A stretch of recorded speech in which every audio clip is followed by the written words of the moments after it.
बहू, आज तुम्हारे ससुर जी का जन्मदिन है तो उनके मनपसंद पालक पनीर के पकौड़े बना दो ना।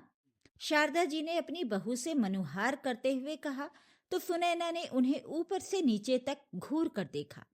7 महीने से वो उनके साथ ही रह रही थी। जब से वो यहाँ रहने आई थी तब से सुनैना वैसे ही चिड़चिड़ी सी रहती थी। ऊपर से आज सास की फरमाइश सुनकर उसका गुस्सा 7वें आसमान पर चढ़ गया था।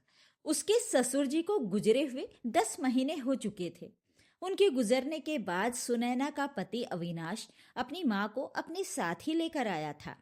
सुनैना इस बात के लिए मन से बिल्कुल भी तैयार नहीं थी, लेकिन अगर वो कुछ कहती तो उसका पति नाराज हो जाता, इसलिए वो चुप रही।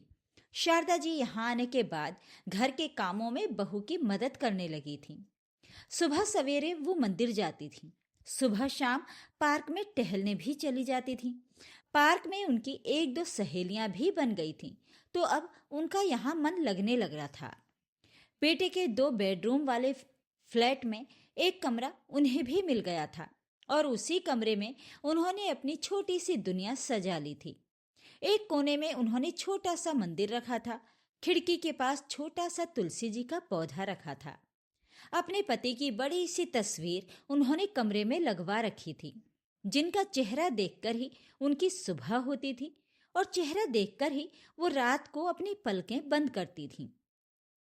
वैसे तो उन्हें बेटे बहू के साथ रहना अच्छा लग रहा था, लेकिन बहू उनसे ज्यादा बात नहीं करती थी। आजकल बेटा भी काम में कुछ ज्यादा ही व्यस्त रहने लगा था, तो उसके पास भी उनके लिए समय नहीं रहता था। वो देर रात तक बेटे के ऑफिस से लौटने का इंतजार करती रहती थी, लेकिन जब अविनाश नहीं आता था तो उन्हें ऐसे ही सोना पड़ता था। सुबह सवेरे भी अविनाश जल्दी ऑफिस के लिए निकल जाता था, क्योंकि उसका ऑफिस घर से काफी दूरी पर था, तो उन्हें बेटे से बात करने का मौका ही नहीं मिल पाता था। खैर, सुनैना उनकी बात सुनकर तुनकते हुए बोली, माँ जी, ससुर जी इस दुनिया में नहीं हैं। आप केवल उनकी पसंद के बहाने खुद की चटोरी जीभ को संतुष्ट करने के लिए बहाना बना रही हैं। वैसे भी मरे हुए लोगों का जन्मदिन नहीं मनाते। जो इंसान इस दुनिया में ही नहीं है, उसके लिए बेकार में राशन और समय बर्बाद करने की क्या जरूरत है। शारदा जी सुनैना की बात सुनकर हक्की बक्की सी रह गईं। उनकी आंखों में आंसू छलछला आए। वो भरे गले से बोली, बहू, मैं चटोरी नहीं हूं, बस मुझे लगा कि आज उनका जन्मदिन है तो।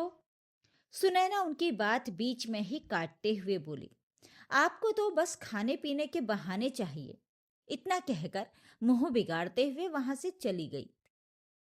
शारदा जी अपने कमरे में जाकर पति की तस्वीर को देखते हुए फूट फूट कर रो पड़ी।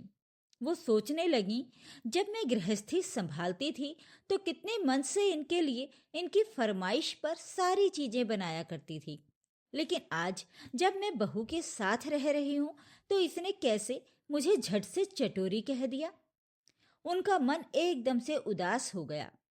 कहाँ तो उन्होंने सोचा था कि सुबह सवेरे मंदिर जाएंगी, उसके बाद अनाथ आश्रम जाकर बच्चों को कुछ फल और मिठाइयां बांटेंगी, लेकिन बहू ने उन्हें इतना कुछ सुना दिया था कि अब उन्हें अपने कमरे से बाहर कदम निकालने की हिम्मत भी नहीं हो रही थी। तभी अचानक से उन्हें पकौड़ों की खुशबू आने लगी। उन्हें लगा कि पड़ोस के घर में कोई पकौड़े बना रहा होगा, तो उनके मन में हलचल सी उठ गई और वो सोचने लगी, एक औरत जो सारी जिंदगी दूसरों के मनपसंद पकवान बनाने में लगी रहती है, बुढ़ापे में अपने ही बेटे बहू की गृहस्थी में कितनी पराई हो जाती है कि अपनी पसंद की चीजें भी नहीं बनवा सकती। उन्होंने उदास मन से खिड़की के बाहर देखा तो सड़क के उस पार बच्चे खेल रहे थे। उन बच्चों को देखकर उनका मन बहल जाता था, लेकिन आज उन्हें देखकर भी उनके बेचैन मन को शांति नहीं मिली, क्योंकि उन्हें बहुत पीड़ा महसूस हो रही थी। वो मन ही मन सोचने लगी, मैं इस दुनिया में किस लिए जी रही हूँ। मेरे बेटे के पास भी मेरे लिए फुर्सत कहाँ है। दिन रात तो काम में ही लगा रहता है। बहू भी मुझसे कोई मतलब नहीं रखती और आज तो उसने मुझे कैसी कड़वी बातें सुना दी। अब शायद मुझे भी अपने पति के पास चले जाना चाहिए। भगवान जी मुझे उठा भी नहीं लेते। पता नहीं अब कौन से बुरे कर्मों का फल चुकाना बाकी रह गया है, जो मैं इतनी पीड़ा झेलकर भी जीने को मजबूर हूँ। सोचते सोचते वो सिसक सिसक कर रोने लगी। तभी उन्हें अपने कंधे पर किसी का स्पर्श महसूस हुआ। वो अपने ख्यालों से निकलकर एक झटके से पीछे पलटी तो उन्होंने देखा कि उनका बेटा अविनाश हाथ में पकौड़े और चटनी की प्लेट लिए खड़ा था। बेटे को सामने देखकर वो हैरान रह गईं और कहने लगी, तू और ये सब? अविनाश कहने लगा, माँ, आज पिताजी का जन्मदिन है ना, तो मैंने ऑफिस से छुट्टी ली है। मुझे पता है कि आज आपके मन में क्या चल रहा होगा। चलो मैं आपको मंदिर लेकर जाऊंगा, लेकिन पहले आप ये गर्मा गर्म पकौड़े खा लो। वो हैरानी से बोली, ये तो क्या बोल रहा है बेटा? अभी थोड़ी देर पहले ही तो मैंने नाश्ता किया है। अविनाश ने उनके कंधे को थामकर उन्हें बिस्तर पर बैठाया, फिर प्यार से उनकी गोद में सिर रखकर बैठ गया। उसकी आंखों से आंसू टपक पड़े और वो भरे गले से बोला, मुझे माफ कर देना माँ, आजकल काम में इतना व्यस्त हो गया हूँ कि तुम्हें ज्यादा समय नहीं दे पाता। लेकिन इसका मतलब ये नहीं है कि मैं तुम्हारी चिंता नहीं करता या तुम्हारी परवाह नहीं करता। मैंने सुन लिया था तुमने सुनैना को पकौड़े बनाने के लिए कहा था, लेकिन उसने इनकार कर दिया। मुझे सच में बहुत बुरा लगा। माँ, सुनैना से तो मैं बाद में निपटूंगा। पहले तुम ये पकौड़े खाओ और ये मत सोचना कि बेटे के घर में तुम अकेली हो।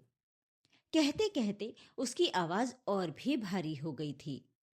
अब तो शारदा जी की आंखों से झरझर आंसू बहने लगे। तभी अपने पति को माँ के कमरे में देखकर सुनैना भी डरते हुए अंदर आई और कहने लगी, अविनाश, तुम यहाँ हो? आज ऑफिस नहीं जाना क्या? अविनाश अपने आंसू पोंछते हुए उठ खड़ा हुआ और कहने लगा, सुनैना, माँ ने तुमसे थोड़े पकौड़े बनाने के लिए कहा तो तुमने माँ को क्या क्या नहीं सुना दिया। तुमने कहा कि मरे हुए लोगों का जन्मदिन नहीं मनाते। मेरे बाबूजी भले ही इस दुनिया में नहीं हैं, लेकिन आज भी वो मेरे लिए पूजनीय हैं। और देखो, उनकी पसंद की चीजें मैंने खुद अपने हाथों से बना ली। लेकिन तुमने जिस तरह मेरी माँ का अपमान किया, वो मुझे जरा भी पसंद नहीं आया। अरे, तुम्हारे मम्मी पापा अभी इस दुनिया में हैं, लेकिन भगवान ना करे कल को अगर उन्हें कुछ हो गया तो क्या उनके जाने के बाद तुम्हें उनकी याद नहीं आएगी? क्या तुम उनके जन्मदिन पर उनकी मनपसंद चीज बनाना पसंद नहीं करोगी? क्या तुम तब भी यही सोचोगी कि मरे हुए लोगों का जन्मदिन नहीं मनाते? ये सुनते ही सुनैना तड़प उठी और कहने लगी, बस करो अविनाश, मेरे मम्मी पापा के बारे में ऐसा मत बोलो प्लीज। तब अविनाश व्यंग्य से बोला, क्यों? तुम्हारे मम्मी पापा का नाम ले लिया तो तुम्हें इतना बुरा लग गया और तुमने मेरे बाबूजी का नाम लेकर मेरी माँ को ताने मारे, तब तुम्हें जरा भी शर्म नहीं आई? सुनैना की पलकें झुक गईं। अविनाश ने गुस्से में उसे घूरते हुए कहा, ये मत भूलना कि कोई भी इस दुनिया में हमेशा के लिए नहीं आता, तो कभी भी ऐसी बातों पर किसी का दिल नहीं दुखाना चाहिए, क्योंकि वही स्थिति हमारे सामने भी खड़ी हो सकती है। सुनैना से अब खड़ा नहीं रहा गया। वो दौड़कर अपनी सास के पैरों में गिर पड़ी। रोते हुए कहने लगी, माँ जी, प्लीज मुझे माफ कर दीजिएगा। मुझे आपको ऐसा जवाब नहीं देना चाहिए था। मुझे लगा कि जो इंसान इस दुनिया में ही नहीं है, उसके नाम पर आप पकवान बनाने के लिए क्यों कह रही हैं? लेकिन मैं गलत थी। इंसान इस दुनिया में रहे या ना रहे, लेकिन उससे जुड़ी भावनाएं हमारे साथ हमेशा रहती हैं। कहते कहते उसकी आंखों से आंसू टपकने लगे। शारदा जी की आंखों के कोर भी गीले हो गए। उन्होंने अपनी थरथराती उंगलियों से उसके कंधे को थामते हुए कहा, कोई बात नहीं बहू, मैं तुम्हें माफ करती हूँ। तुम्हें अपनी गलती का एहसास हो गया, मेरे लिए इतना ही काफी है। तब अविनाश ने अपने हाथों से पनीर का पकौड़ा उठाकर माँ की ओर बढ़ाते हुए कहा, अब बातें छोड़ो ना माँ, ये पकौड़े खा लो, नहीं तो ठंडे हो जाएंगे। तुम्हें पता है ना, बाबूजी को ठंडे पकौड़े पसंद नहीं आते थे। बेटे की बात सुनकर शारदा जी हल्के से मुस्कुरा उठी और उसके हाथों से प्लेट लेकर पहले अपने पति की तस्वीर के सामने पकौड़े रखे, फिर उन्होंने पकौड़े खाना शुरू कर दिया। तब सुनैना धीरे से बोली, और माँ जी, मैं पापा जी की मनपसंद छोले चावल भी दोपहर में बनाने वाली हूँ।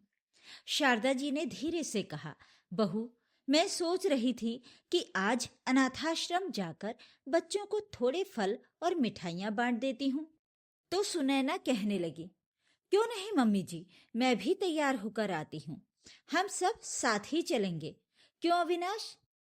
अविनाश ने धीरे से सहमति में सिर हिलाया। जब सुनैना वहां से चली गई तो शारदा जी ने धीरे से कहा, धन्यवाद बेटा, जो तूने अपनी माँ की पीड़ा को समझा। वरना बहुत से बच्चे तो ऐसे होते हैं जो माता पिता के बुजुर्ग होने पर उनके बारे में कुछ सोचते ही नहीं कि वो कैसा महसूस कर रहे हैं। लेकिन मैंने जरूर कुछ अच्छे कर्म किए होंगे जो तूने मेरे मन की तकलीफ को समझा और मेरे लिए इतना कुछ किया। बोलते बोलते एक बार फिर उनकी आवाज भर आई थी। तो अविनाश धीरे से बोला, माँ, अब रोकर पापा की आत्मा को तकलीफ मत पहुंचाओ। वो आपको हमेशा खुश देखना चाहते थे ना। इतना कहते हुए उसने अपनी उंगलियों के पोर से माँ के आंसू पोंछ लिए। शारदा जी ने प्यार से बेटे का माथा चूमा और उसे अपने गले से लगा लिया। उन्हें बहुत खुशी महसूस हो रही थी कि उनके बेटे को आज भी उनकी परवाह है। दोस्तों, बुजुर्गों की भावनाओं का सम्मान करना हमारा कर्तव्य है। जो लोग इस दुनिया से चले गए, वे भले ही हमारे बीच ना हो, लेकिन उनसे जुड़ी यादें और प्रेम हमेशा हमारे मन में जिंदा रहते हैं। हमें उनके प्रति आदर और अपनापन बनाए रखना चाहिए, क्योंकि यही सच्चे संस्कारों की पहचान है। कभी भी किसी के दिल को ठेस नहीं पहुंचानी चाहिए, क्योंकि उनके आशीर्वाद से ही घर में खुशियां बनी रहती हैं। जो भावनाएं दिल से जुड़ी होती हैं, उन्हें समझने के लिए शब्दों की नहीं, बस थोड़े से अपनेपन और संवेदनशीलता की जरूरत होती है। बुजुर्गों के लिए केवल भोजन और छत जरूरी नहीं है, बल्कि उन्हें भावनात्मक सहारा और जीवन को उद्देश्य देने वाली एक नई दिशा देना भी हमारा कर्तव्य है। उनके अनुभवों और भावनाओं का सम्मान किसी भी पकवान से ज्यादा मूल्यवान होता है।